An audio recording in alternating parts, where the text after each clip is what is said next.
Good afternoon, and thank you everyone for joining us for another one of our NewsCred webinars.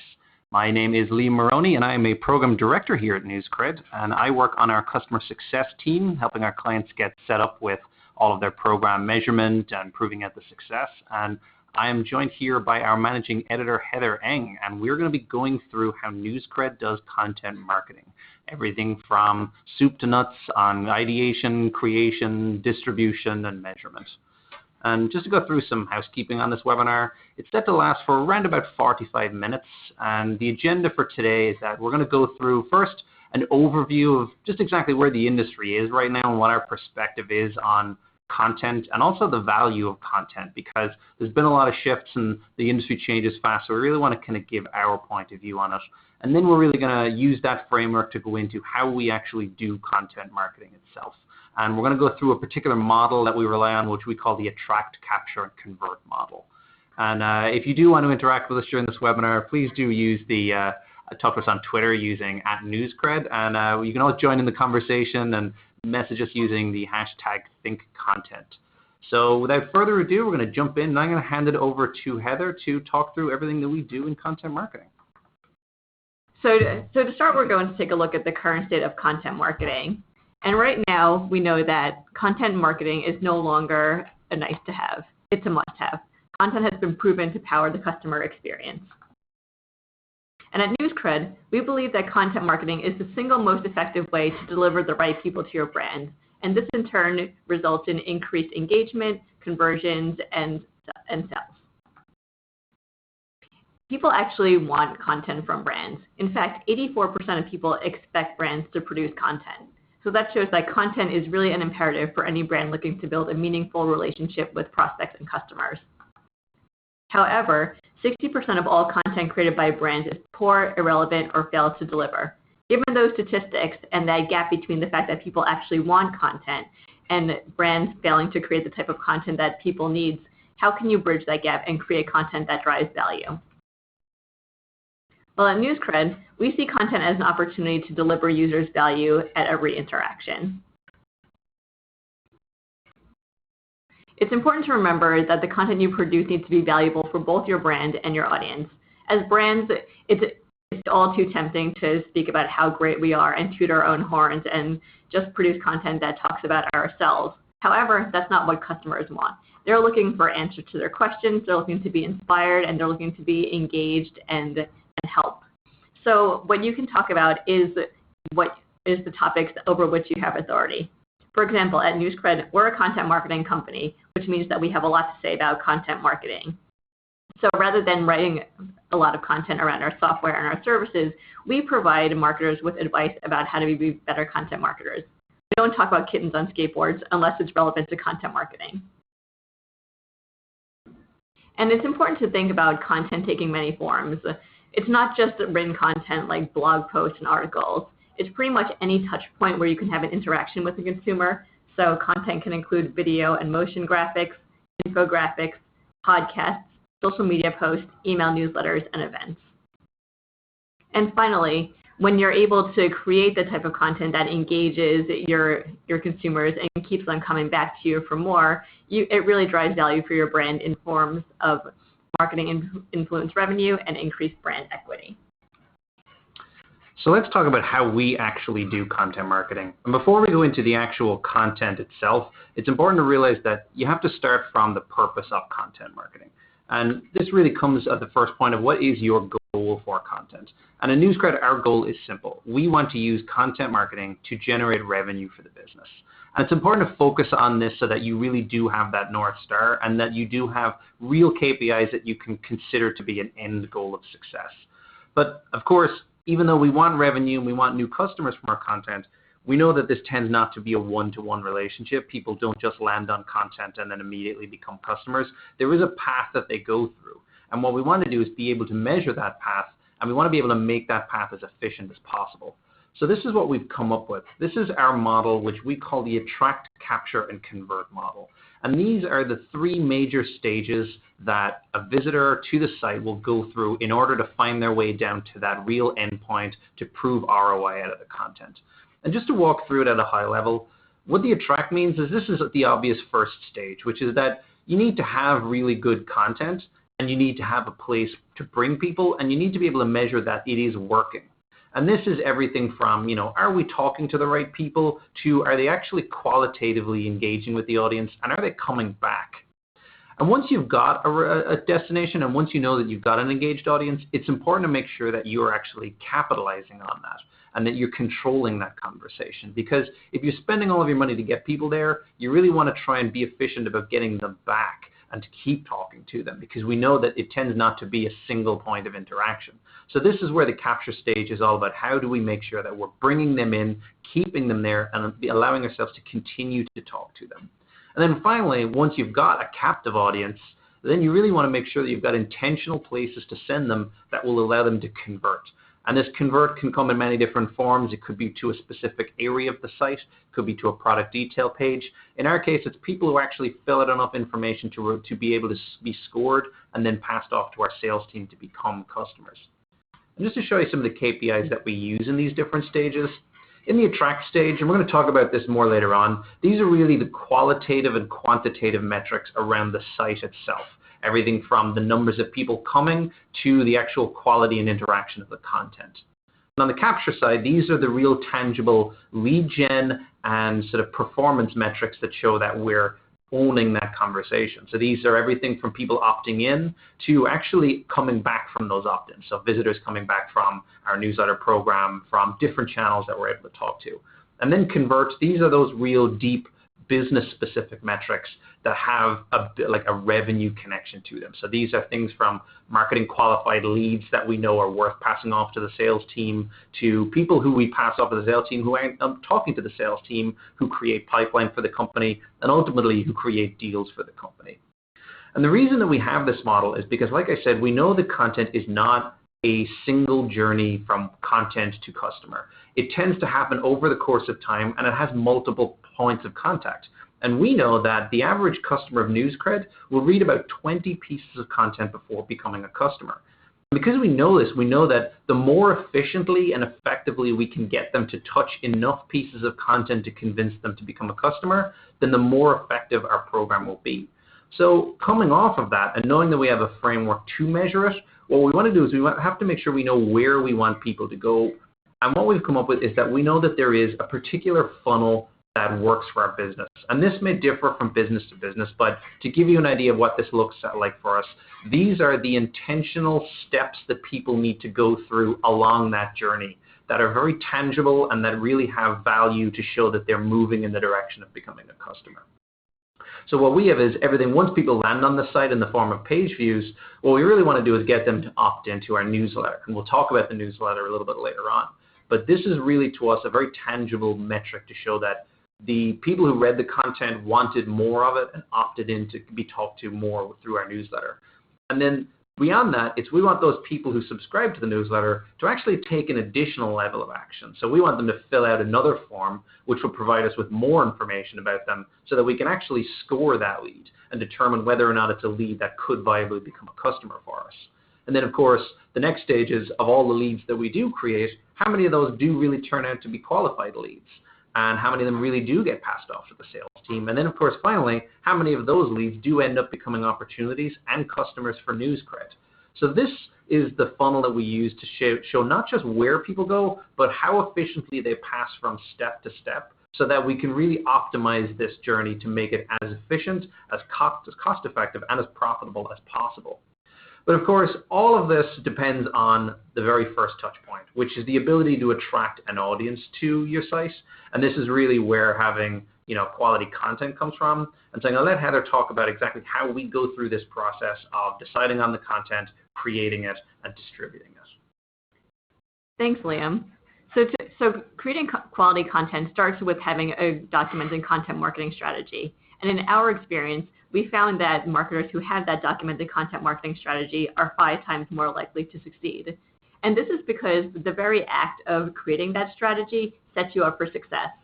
It ensures that you're aligned within your whole marketing department as well as your organization on your goals for content marketing, what you're looking to achieve, the processes you'll use to actually implement content marketing, as well as your measurement and optimization plan to make sure that everything you do will result in a business return. So what does a successful content strategy look like? It begins with defining your marketing objectives and your goals. What are you hoping to achieve and what you're looking to get out of doing content marketing? Next, you should map out your insights. What research and insights do you have about your audience? Who is your target audience? What type of content are they looking from you? And what type of content will you produce to meet their needs? Next, look at your operations. And this is really taking a look at your organizational structure and figuring out who you need to tap into to create content and distribute it widely. So this includes everyone from editors who will actually edit and curate content. It'll be those who will distribute it, such as a social media team or an email operations team. And next, you'll have to look at who will actually do the measurement and optimization and how you'll all work together and create a process that you can sustainably do on an ongoing basis. Next, think about the conversations that you'd like to own. So if you're looking to curate content, what conversations you'd like to own around that, what type of content that you'll produce to drive those conversations forward. In addition, you'll need to create a distribution plan because even if you have the best content, it won't do anything if no one sees it. So you really have to look at all the distribution channels at your disposal and figure out how you'll leverage them to get your content to your audience. So that's everything from your social media channels, your email, newsletters, your events team. And then finally, you'll need to create a measurement and optimization plan. And this is key because you'll want to make sure that your content marketing is actually hitting your goals. So you'll want to define your KPIs and check them regularly. And then once you gain insights from seeing what's working, what's performing well, and what's not, you can continue to promote and do more of what is working. And then you can cut out or figure out how to rethink the tactics that are not working so well. And this will go further to make sure that everything you're doing is working towards success. So at NewsCred, we practice what we preach. We do have a defined mission statement, which is to publish exceptional content that inspires content marketers to tell great stories and drive business results. We have a defined target audience, which is senior level content marketers and champions at enterprise companies. And also, we're committed to quality over quantity. And this is key because we are a very small content marketing team. Like a lot of organizations out there, we only have a sole editor, myself, who works on the blog, and that means that we have to work extremely hard so that every piece of content that we produce drives results. And to do so, we've made a commitment to provide our readers with value at every interaction. So to do that, rather than producing a lot of short, snackable content, we create content that is in-depth, long-form, data and research-driven, and tactical. And this all goes back to our purpose, which is trying to help other marketers be better at content marketing. So some of the content we produce includes brand spotlights, in which we highlight brands that are doing incredible work in the content marketing space, like the story about how Watson is powering IBM's content marketing. We create actionable stories that are very tactical and they include in-depth ways to help marketers streamline their processes around measurement, content creation, and optimization. We produce trend pieces that let content marketers know about different types of technology that is out there, different tactics that people are using to be successful at content marketing, such as this piece about how brands are using the Internet of Things, AI, and chatbots to help deliver content to people in new and creative ways. We also produce opinion pieces and thought leadership around management and content marketing. And we also create a weekly news roundup that highlights the best stories about content marketing of the week. And this one is key because we don't have the bandwidth to actually respond to breaking news as it happens, but we do have the ability to curate content and thus create some news for our readers. And to hold ourselves accountable, we've developed a quality scorecard that's integrated into our CMS. It includes questions such as, would I personally share this piece of content with a C-suite level marketer or my smartest marketing peers? Or does this piece of content, will it help a content marketer be better at their jobs? And this holds us accountable to our standards to make sure that every piece that we're producing holds value.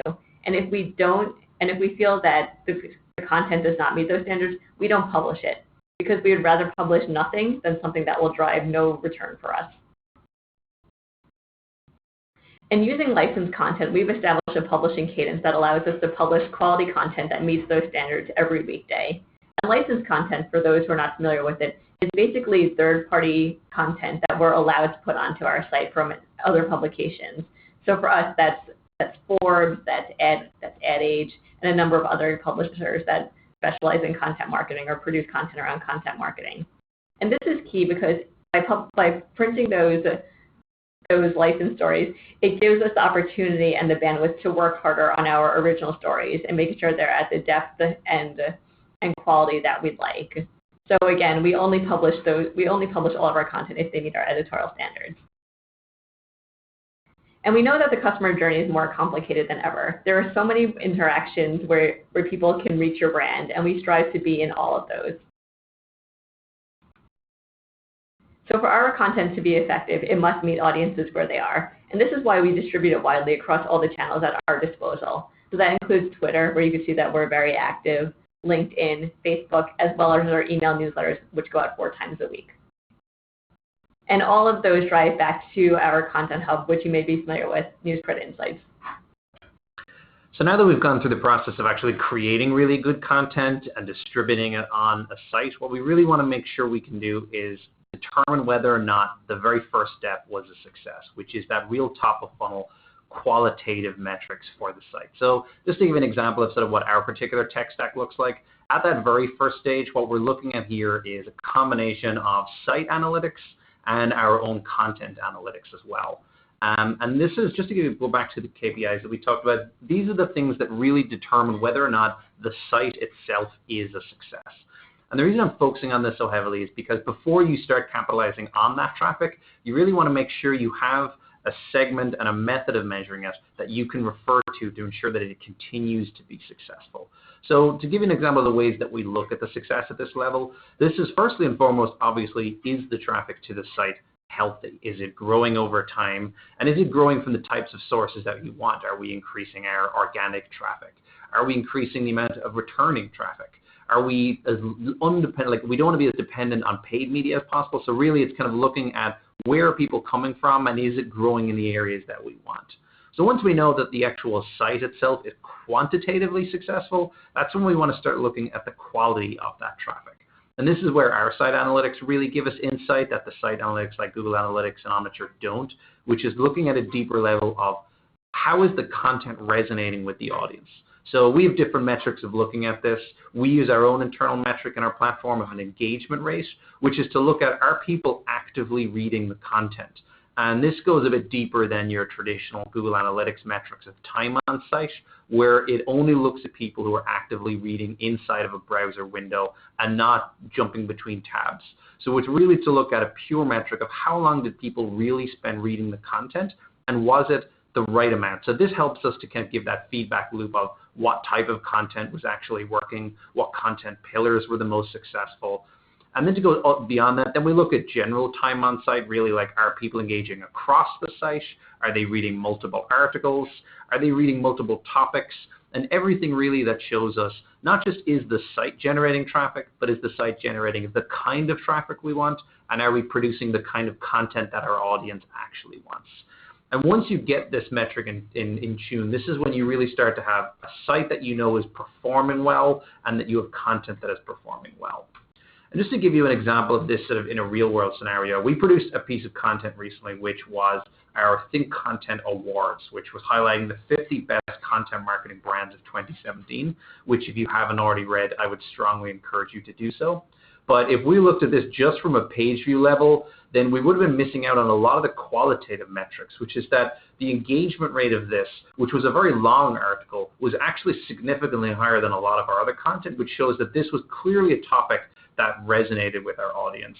But in addition to that, we also were able to see that this article was actually starting to show up in organic search, which we hadn't expected so soon because it was such a recently produced article. But now when you search about the best content marketing brands this year, we're starting to show up already in there. So this is looking at that not only was this quantitatively driving people to the site, but qualitatively, this was clearly a topic that was missing in organic search results that people were actively looking for. And there was also the type of content that really resonated. So across the board, this highlighted that this was clearly a good topic, and this was definitely a successful piece of content on all fronts. So once you've got and you know that your site is working, what you really want to do is you want to make sure that you're actually capitalizing on that active audience. And this is where the capture phase comes in. So to show you one of the tactics that we use to do this is when people are reading our content, what we want to do is we want to try and get them to opt into more of our content. And this comes in the form of our newsletter. So what we do is we wait until people are engaged with our page, and we wait until they're around about at 50% of the page. And this we've gone back and forth on a lot of times, and we've tested different percentages and periods and areas on the site. And this, as we found, is when people are the most engaged with our content. And when they reach that point, what we do is we serve them with a lightbox pop-up to get them to opt into our newsletter. And before anybody starts to immediately roll their eyes when they're talking about pop-ups, I definitely feel you. I'm on the same page as that. But what we found is that if done correctly, a lightbox or some interstitial pop-up can actually be complementary to their experience. And that really is what we're going for. So again, the first reason is that we're not showing this immediately when people show up on the site. So this is not something that was not what they expected. It's not distracting from their experience. It's actually coming up when they're already midway through the article. So the goal is that they've clearly read the article, they're engaged with it, they're continuing to read it, and what we're doing is we're offering them an opportunity to get more. And we make sure the wording really resonates this, so we make sure that it's very clear that this is, an additional value add, and it's showing proof points that really say, we actually do serve this. We've got a big audience who relies on our newsletter, and we really want to prove that this is a valuable thing for them to opt into, and it's not distracting them from their experience. So if you are going to use a pop-up, make sure that the language you test is something that really makes it clear that this is not an ad, this is not something to distract them from what they're doing, this is to add to that experience. And the other best practice is once someone does actually fill out that form, make sure that you're not going to redirect them to another page and take them away from their experience, because what we do is as soon as you fill out the form, it immediately returns you back to that same piece of content exactly where you were. So this really was just an assistant that came up, offered something of value, they gave it, and then they were brought right back to where they were. So it was all of it was very harmonious to their experience, and it appeared at a time when it actually was relevant to what they were doing. And just to really kind of prove the value of this, we have tested this across all different ways. We really have tried to do every test possible. We've had calls to action at the top of the page, at the bottom of the page, on the right rail and on the left rail. And every single way we tested, the Lightbox overperformed against all of those by about 10 times. In fact, that pop-up that you're seeing right now is what is responsible for 70% of all of the people who subscribe to our newsletter. So it's not just a useful method, it is a critical method for us to actually generate subscribers. And so once you've done this and once you've got an effective way of capturing the audience, this is when you start to move down this funnel that we were talking about earlier. So in our case, we use a platform for this Lightbox called Monster, and you could build this in-house. You can use some form of a combination of Google Analytics. There is a bunch of other platforms out there, but what we're looking for at this stage is the ability to put a percentage against that stage. And this, we get it from Monster, but Google Analytics serves it up in the form of goals. Omniture does the same. This is really where you want to see, of all the people who saw this Lightbox, what percentage of them actually took an action and converted through it. And this is important because this is really what's going to show you how effective it was, and it's going to give you a target to be able to try and make it more effective. So if you want to A/B test your copy, if you want to try different visuals, different times on the page, this is the number that will show you how effectively you've done it. And just for an industry benchmark, around about 2% of traffic who sees a pop-up that converts to it is about expected. You can get this up to 3–4% if you have very compelling copy, but at least know that 2% is kind of what you should expect to be trying to hit as a default. So now, once people have opted in and they've given their email address, this is when they come to us and they get passed into our marketing automation. Now, you may not have marketing automation. You may be just using an email service provider or some database of sorts, even if it's just something inside in your WordPress backend. But what we're looking for here is just to be able to have a place where we can tangibly store these email addresses so that we can continue that conversation. And this is important because these are now the people that we want to continue to talk to, and even more importantly, the people that we want to convert down that funnel. So the way we convert down the funnel is using our newsletter. And just to give you kind of a background on our newsletter, one of the most important things about receiving a NewsCred newsletter is that it is a pure content experience. We do not talk about ourselves. We do not talk about our product. We do not try to sell anything through this newsletter.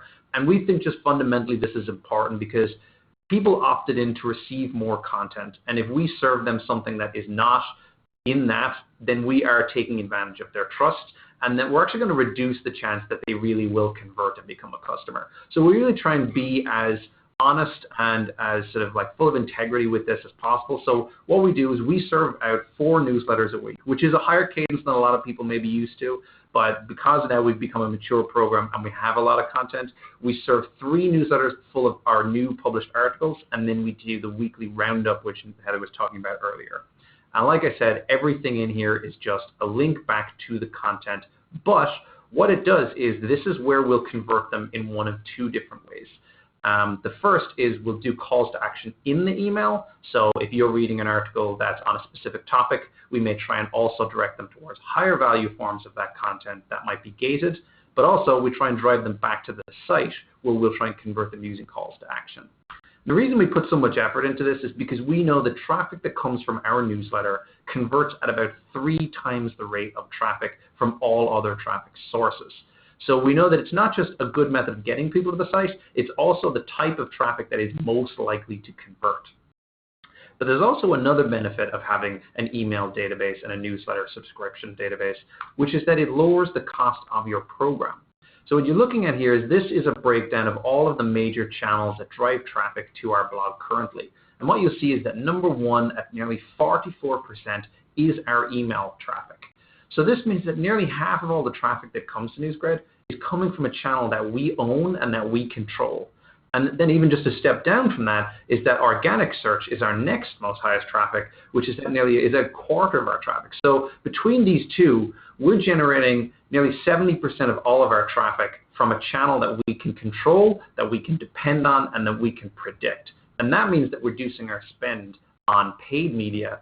And what we actually use our paid media channels for now is no longer just to drive page views, but actually to use targeted traffic to fill up our newsletter database so we can generate more of that type of audience that converts highly.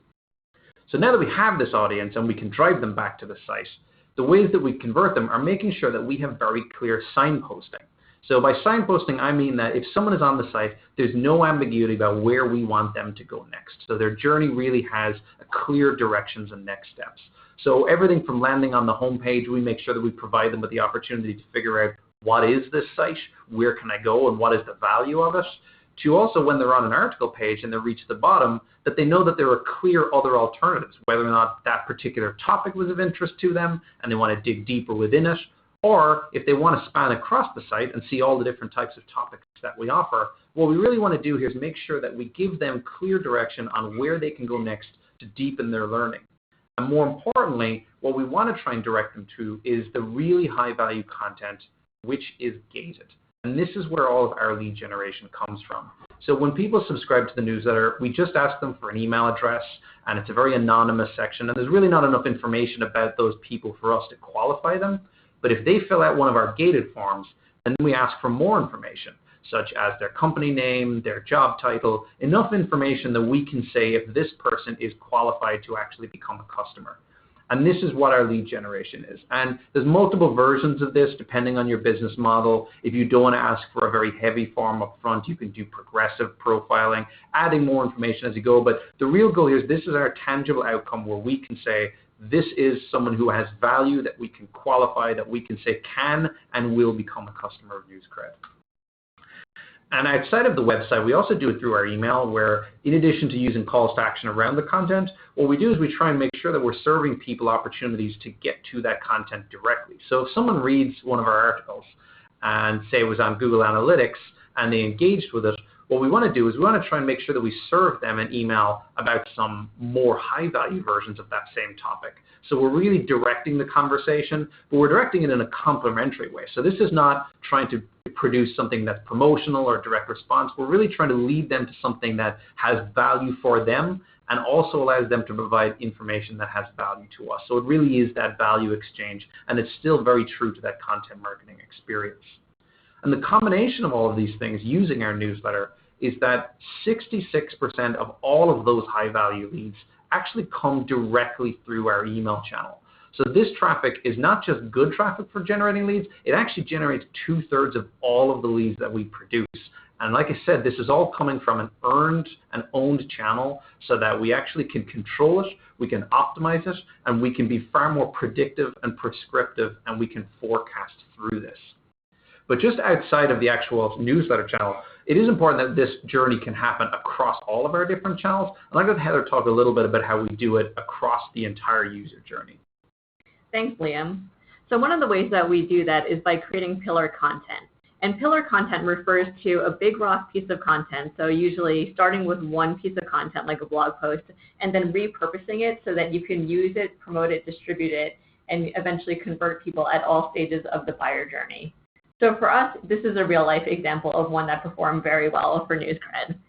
Liam recently wrote a piece about Google Analytics and how to optimize your instance so that you can measure content marketing conversions. And this piece performed very well because it's core to who we are as a brand. You know that our mission is to help content marketers create content that drives business results. So this was one that performed very well. So we promoted the blog post across all of our social media channels like Twitter, LinkedIn, and Facebook, and we also promoted in our email newsletter. And all of those posts and newsletters performed very well. So this made us think that we should scale it a bit farther by creating high-value content. So Liam did a live webinar around the subject, which we then recorded, created a slide share, and distributed it. And then we also put it on our site behind the gate so that people had to register in order to access it. In addition, we created a short video that was a 2-minute animated video that kind of teased up the idea of using Google Analytics to measure conversion. And we used that to drive back to the blog post and also to the webinar as a way to get more people further down the funnel. And then a couple months ago, we created a gated content collection that aggregated all of the various assets we had around Google Analytics. That included the blog post, the slide shares, the webinar, and we also put that behind a gate so that people had to log in to access it. So this illustrates how we used one piece of content and just repurposed it so it was a top of funnel piece, a middle of funnel piece, and a bottom of funnel piece. And that way it reached people no matter where they currently were in the buyer journey.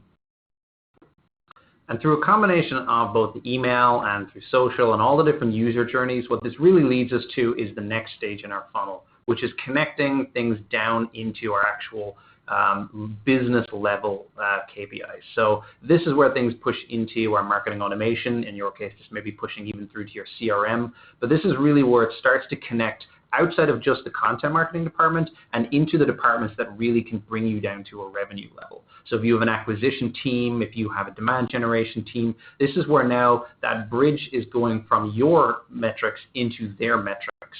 And the crucial part here is to make sure that you can actually pass enough information through at this stage so that you can rely on those teams to be able to come back with the attribution that proves that it came from your source.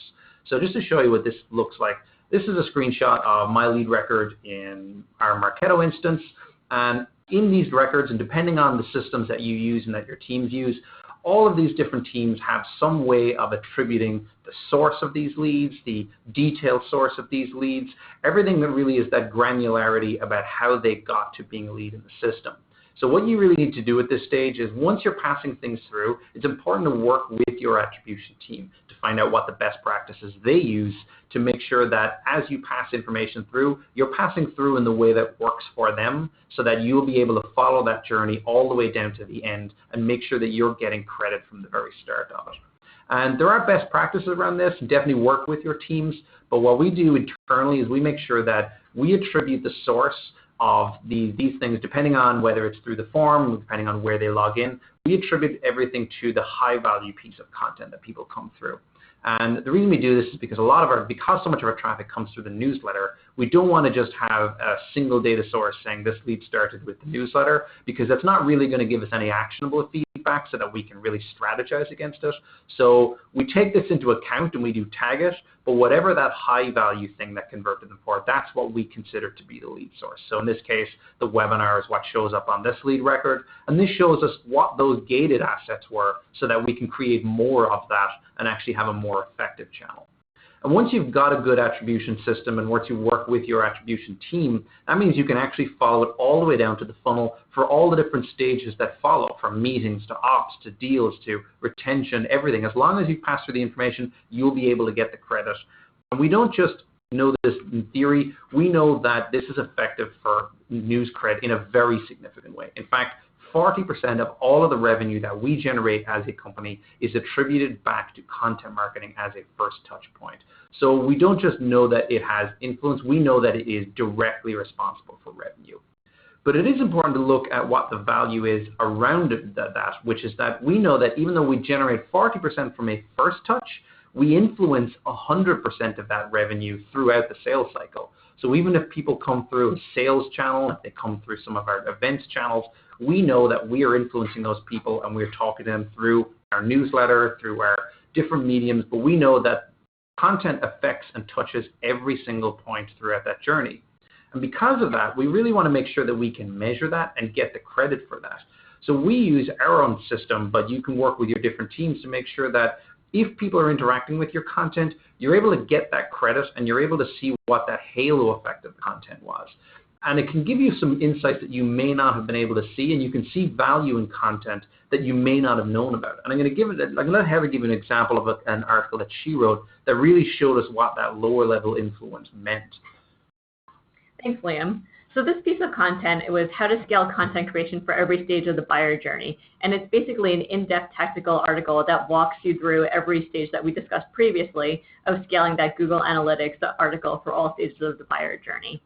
So we published this article in October, and at a first glance, the page views and readership are not very impressive. They're actually a bit lower than the average for most of our articles.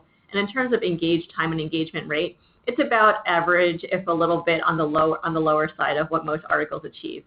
However, going further down into the analytics, we can see that this article reached 448 leads and generated 9.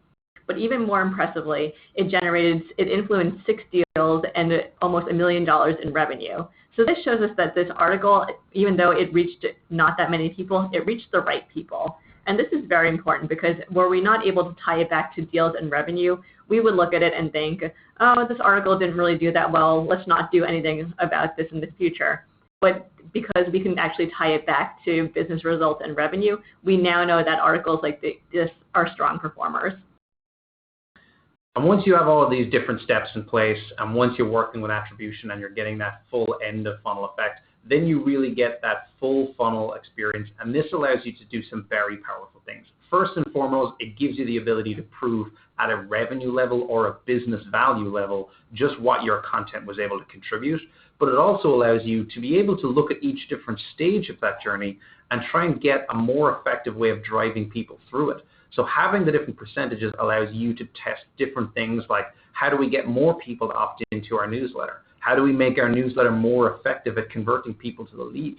How do we make sure the types of leads that we're getting are the right types of people? And it all becomes a big feedback loop that really feeds back into not just your distribution plan, but your actual content strategy itself. And if you do this correctly, then you'll be able to prove ROI, but you'll also be able to prove efficiency in that ROI as well. And this really is the key to creating a successful and sustainable content marketing program. So just to recap a lot of what we went through, a lot of the major steps that we were that, of course, before you do all this, you have to make sure that you actually are creating quality content, but you're also attracting a quality audience. So making sure that you have a good destination, that you have a considered distribution plan, that you actually know who you want to talk to and you're targeting them, and that you can measure whether or not it is resonating with them. And once you've done this, this is when you've created an attractive, you've created an engaged audience, and this is when you want to start capitalizing on that and capturing that audience in some form. So whether it's through an opt-in, whether it's through quality signposting on the site, you really want to take steps where you can measure that you're pushing people towards that and allowing that to be able to continue and control that conversation.